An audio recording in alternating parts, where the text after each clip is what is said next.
Hi friends, welcome to Nisha's food hut Tamil. இன்றைக்கி நம்ம பார்க்க போகிறது பூவெல்லாம் எப்படி 15லேருந்து 20 நாள் வரைக்கும் நல்லபடியாக ஃப்ரெஷ்ஷாக ஸ்டோர் பண்ணலாங்கிறது தான். இப்போ ஓணம் வரப்போகுதுங்க. கண்டிப்பாக இந்த வீடியோ உங்களுக்கு உபயோகமாக இருக்கும். ஃப்ளாஸ்க்கு பேர் போனது ஓணம். அதனால் நம்ம இந்த பூவை 2லேருந்து 3 நாளைக்கு முன்னாடியே வாங்க வச்சு ஸ்டோர் பண்ண ஆரம்பிக்கலாம். இன்றைக்கி நான் மல்லிகைப்பூ 1 முழம் எடுத்திருக்கேன். இப்போ ஃபஸ்ட்டு ஃப்ரிட்ஜோவில் நம்ம எப்படி ஸ்டோர் பண்ணிக்கலாம் அப்படிங்கிறத நம்ம பார்த்துடலாம்.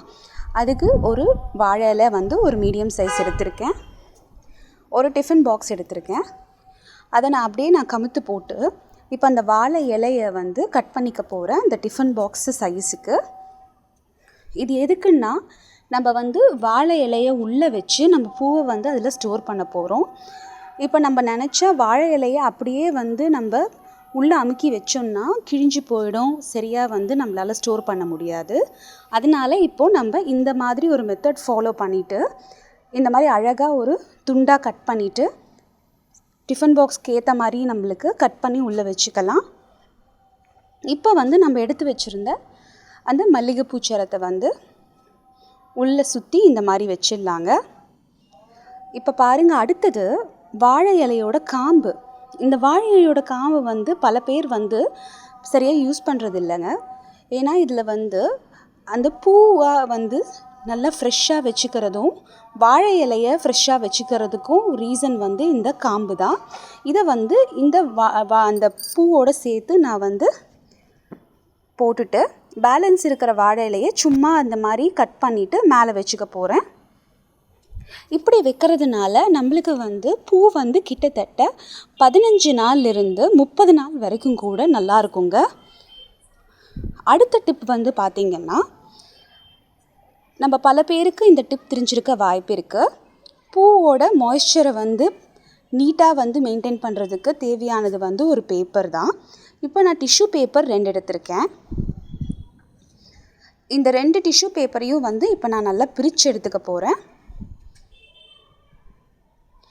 பிரித்து எடுத்த டிஷ்யூ பேப்பர் மேலே நம்ம எந்த பூ வாங்கியிருக்கோமோ அந்த பூவை இந்த மாதிரி சுற்றிட்டு மடித்து வச்சுக்கோங்க. முக்கியமாக நம்மளுக்கு பண்டிகை நாளில் தேவைப்படுற பூக்களை இந்த மாதிரி சேவ் பண்ணி வச்சுக்கலாம்.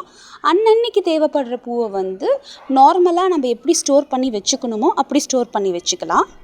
இதில் என்ன பெனிஃபிட்டுன்னு கேட்டிங்கன்னா, பண்டிகைக்கு தேவையான பூ எப்போவுமே பார்த்திங்கன்னா பண்டிகை நாள் அல்லது முகூர்த்த நாள் அன்றைக்கி பார்த்திங்கன்னா எப்போவுமே ரேட்டு ஜாஸ்தியாக இருக்கும்.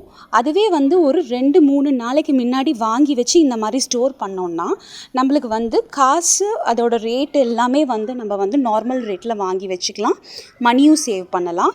இப்போ நான் அந்த டிஷ்யூ பேப்பரை டிஃபன் பாக்ஸில் மூடி வச்சுட்டேன். ஃப்ரிட்ஜ் இல்லாதவங்க எப்படி மல்லிகைப்பூவை ஸ்டோர் பண்ணலாங்கிறத பார்ப்போம். அதுக்கு ஒரு துணி பேக் எடுத்திருக்கேங்க. நம்ம நார்மலாக கடைக்கு போகும்போது எடுத்துகிட்டு போகிற துணி பேக் எடுத்திருக்கேன். இதில் பார்த்திங்கன்னா நம்மளோட பூவை அப்படியே எடுத்து உள்ளே வைக்க போகிறேன். இதை வச்சுட்டு நம்ம ரேப் பண்ணும்போது நல்லா இடம் விட்டு ரேப் பண்ணணுங்க. அதாவது ரொம்ப டைட்டாக ரேப் பண்ணிடக்கூடாது.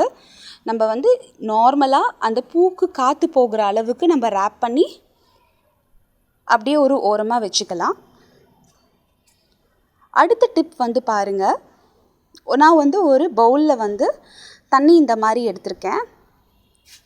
ஒரு வாழை இலையை தண்ணியில் நல்லா தொடுறது போல் இந்த மாதிரி உள்ளே நல்லா நகர்த்தி வச்சுக்கோங்க.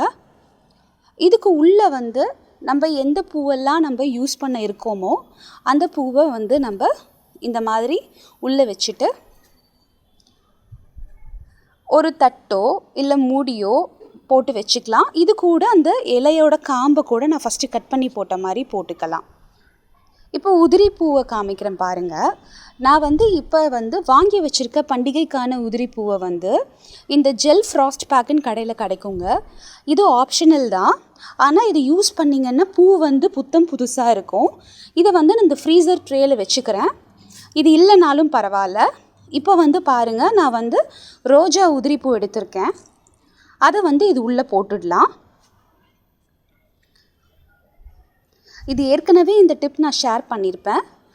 இருந்தாலும் இப்போ வந்து பண்டிகை காலங்கிறதுனால இந்த டிப் வந்து ரொம்ப யூஸ்ஃபுல்லாக இருக்குங்க. இந்த ட்ரே ஃபுல்லாக நீங்கள் பூவை வந்து சேவ் பண்ணி வச்சு ஃபங்க்ஷன் இருக்கிற நாள், ஃபெஸ்டிவல் இருக்கிற நாள் அன்றைக்கி யூஸ் பண்ணலாம். இப்போ நான் அந்த பூவை வந்து பார்த்திங்கன்னா ஃப்ரீசர் ட்ரே உள்ளார போட்டு வச்சுக்க போகிறேன். அடுத்து நம்ம பல்காக வாங்கியிருக்க பூ கூட வந்து பார்த்திங்கன்னா நம்ம வீட்டில் ஏற்கனவே யூஸ் பண்ண காஞ்ச பூ தொட்டி வந்து எப்படி வந்து நம்ம வந்து மெயின்டைன் பண்ணுறதுக்கு வந்து காஞ்ச பூ வந்து உதவுதோ அதே மாதிரி வந்து பார்த்திங்கன்னா பூ வந்து கெட்டு போகாமல் ரொம்ப நாள் இருக்கிறதுக்கும் இந்த காஞ்ச பூ வந்து ஹெல்ப் பண்ணுங்க. இப்போ பாருங்கள், நம்மளோட பூ வச்சுட்டோம். ஆனால் இது மேலே வந்து நான் சும்மா ஒரு ஈரத்துணி போட்டு வைக்க போகிறேன்.